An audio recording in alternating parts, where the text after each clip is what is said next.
Claudine Hemingway is a descendant of famed writer Ernest Hemingway. We bumped into each other at a party and decided to team up and dive deep into French history, but with a twist, by bringing a spotlight to those lesser known creatives in France. This is History with a Hemingway.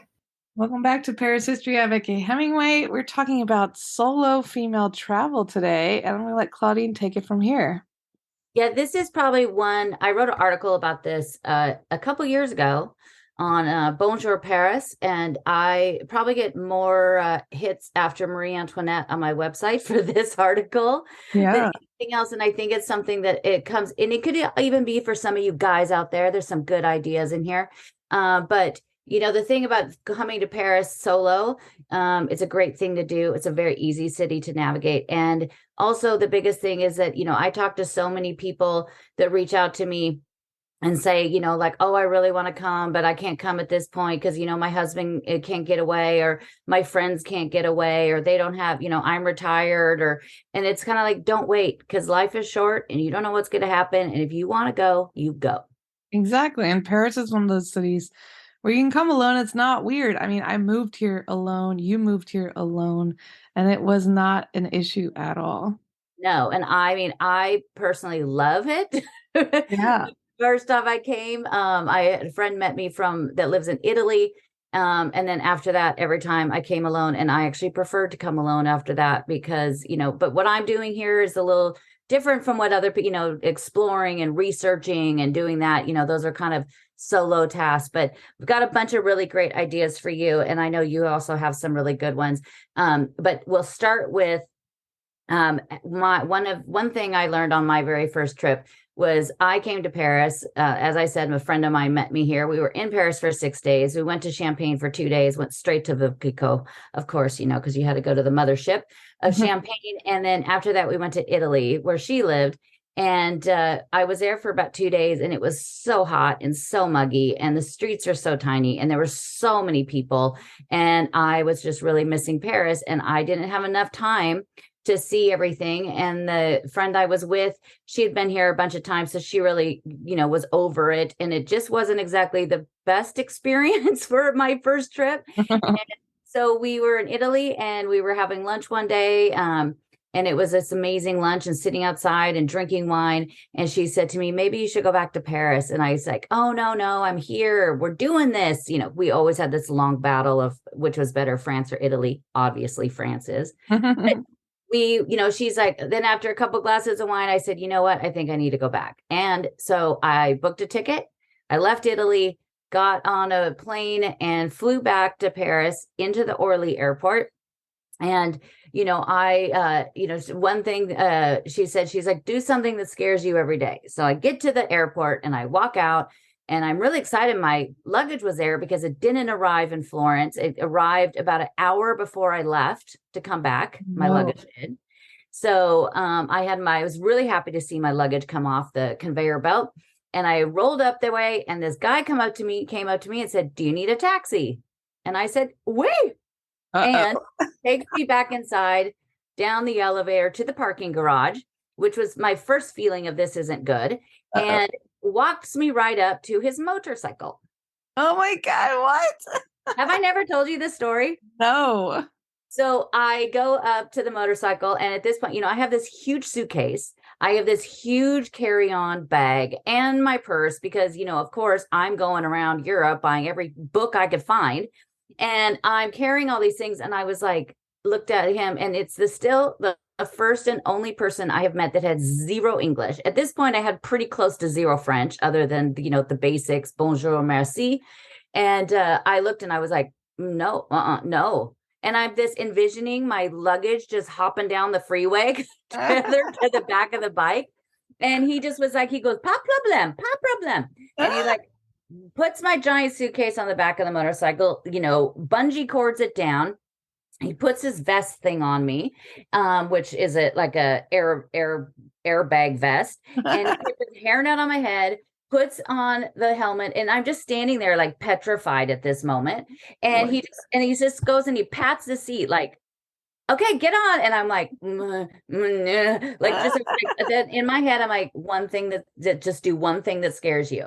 So, if you've been to Paris and you are driving on the freeway and you see the way people go down the freeway in those motorcycles, they go in the center, like on the lane. Yeah. And in and out of traffic. And all I'm thinking is like, I'm going to die. I'm going back to Paris and I'm going to die on the way. So we're leaving the airport and it's just crazy. And there's so many cars. And then I tell myself, you know what? He doesn't want to die. He's not going to kill me. I'm going to be fine. But I was gripping onto the hand grips. Like I think sweat was coming off my arm, just pouring out because I was terrified. But then once we got on and you were zipping between the cars and it was like, it was like 6:30, 7:00, something like that. So rush hour in Paris from Orly, which is closer into the city, which is why I love Orly. And in 20 minutes, we were down. Found a hotel on the Rue de Richelieu. We were down there. I get off it thinking, it's supposed to be this, like at that time, I think it was like 35 euro set rate. Oh no, it was 75 euros. Because if the guys could ask you if you need a taxi, rule number 1, say no and go to the official place. Yeah, exactly. But for 75 euros, I was in the city in 20 minutes. I got to the hotel, had to go all the way to the 6th floor with my bags. I threw them in my room, ran back out the door, ran down to the Seine, was standing on the Pont de Carousel, watching the sunset.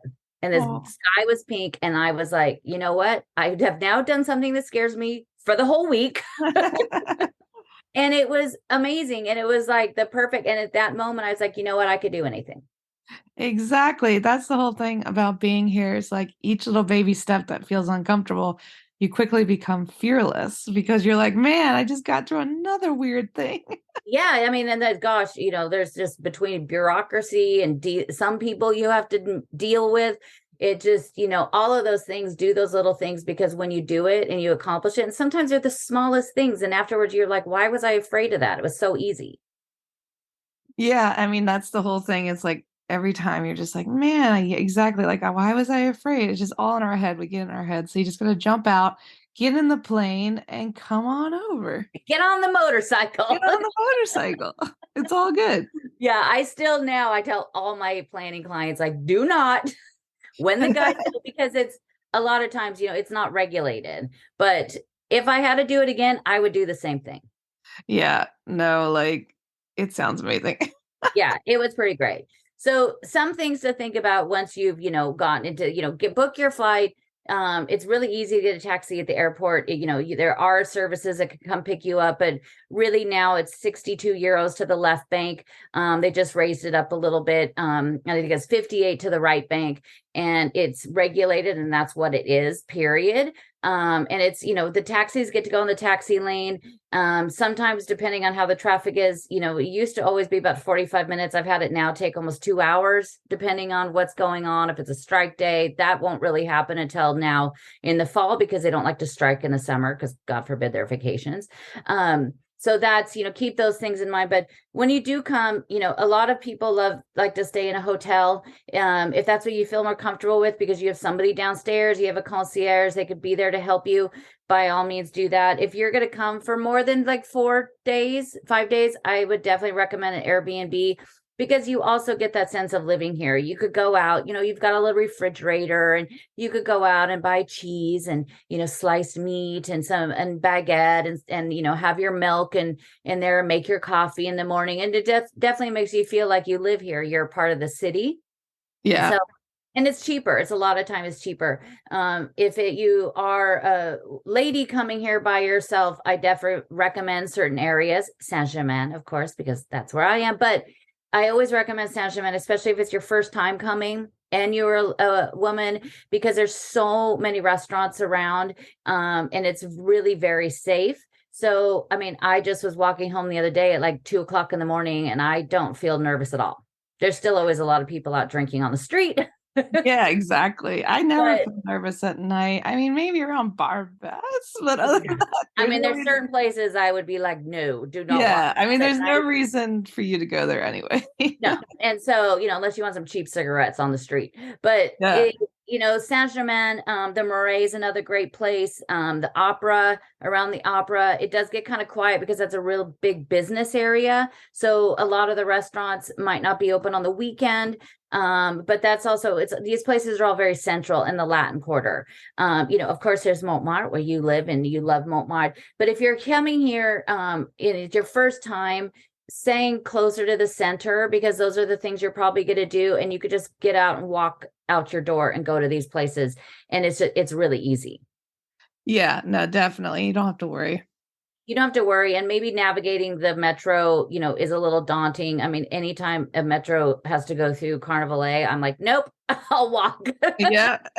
It's just but you have to get lost. It's like a rite of passage. You have to get lost at least once in the Châtelet station, because it's huge and it's so many people, and the French people will just like mow you over as you're going through if you don't know what you're doing.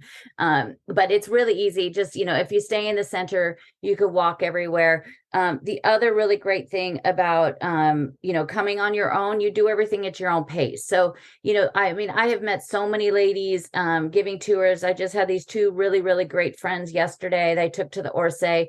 They've been friends forever. And so they work really, really well together. And they, it's like one of them's usually like more laid back, and the other one is like, oh no, I want to go do this or this. But, sometimes sometimes you want to go, like if you and I travel somewhere and I'm like, great, I'm going to go to the museum for 4 hours. Crystal would be like, I'll check you later. Bye. I'll meet you on the terrace for drinks. So that's where I always liked it, because that is what I love to do. And I would feel really bad if somebody was like, I'll go with you. And then I wouldn't feel comfortable spending all my time doing what I love, because I'd feel so bad, because I'm like, they are hating this right now. Yeah. Yeah. So it's good, when you go by yourself, you could do all that on your own.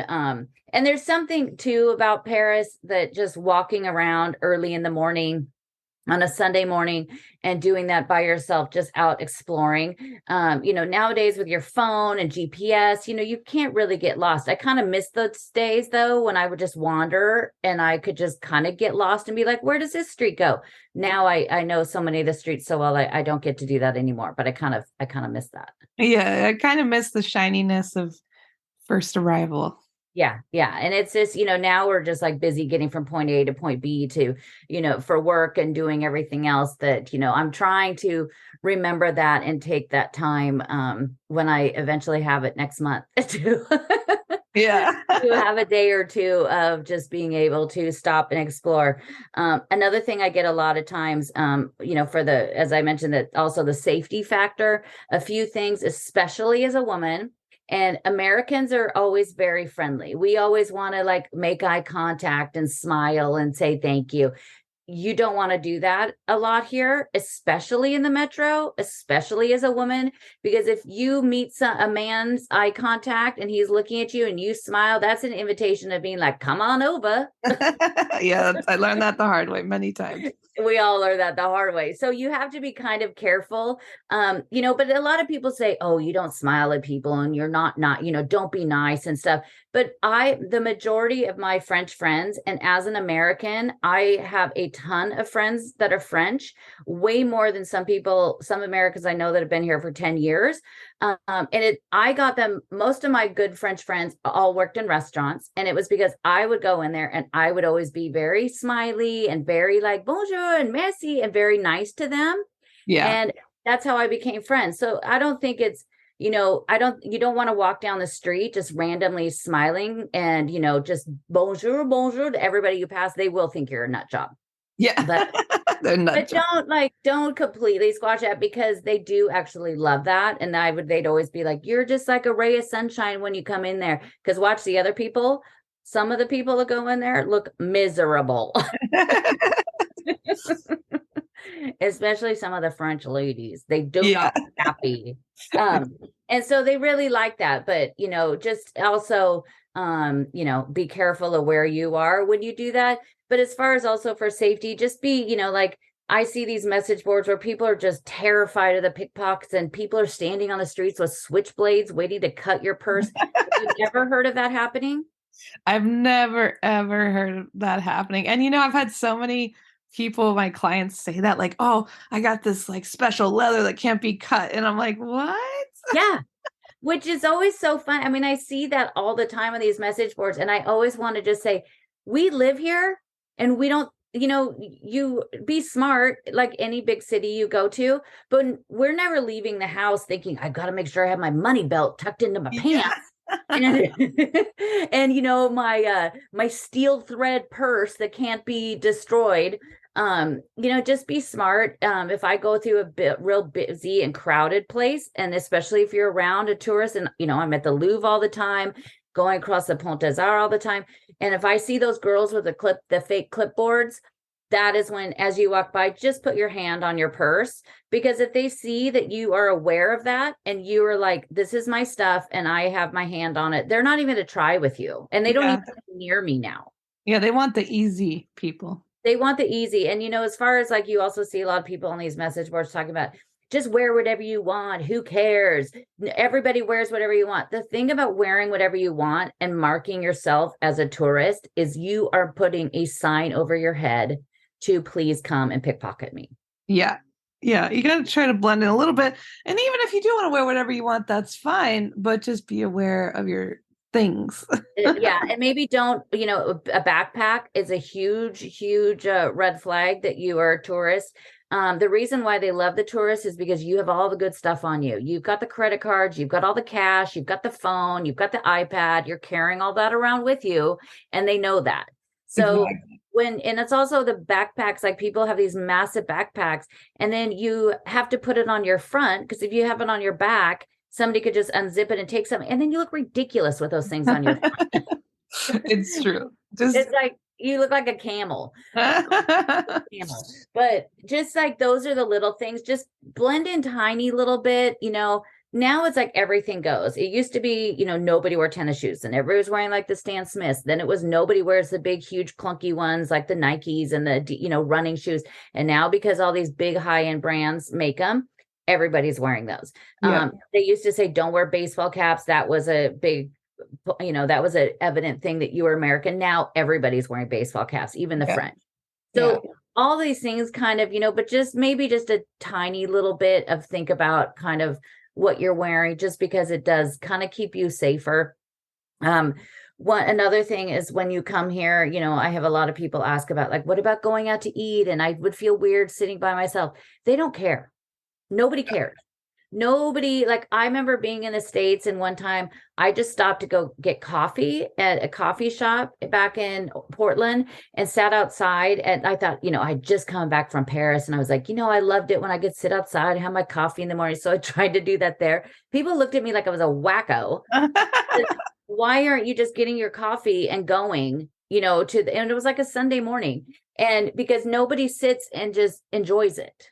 So, but here, I never feel uncomfortable. I sometimes sit, outside on a terrace by myself and have lunch, and nobody even looks at you. It's so true. Like, it's not weird at all to be by yourself, and like, just embrace it, have fun with it. Yeah. And it's really nice. It's like, there's times, that I would come here and I'd be like, I'm having the 3-course lunch with wine with each course. And you just go and sit down and enjoy it. You have a book if you don't, or listen to a really great podcast like ours. Exactly. Just, you could sit there.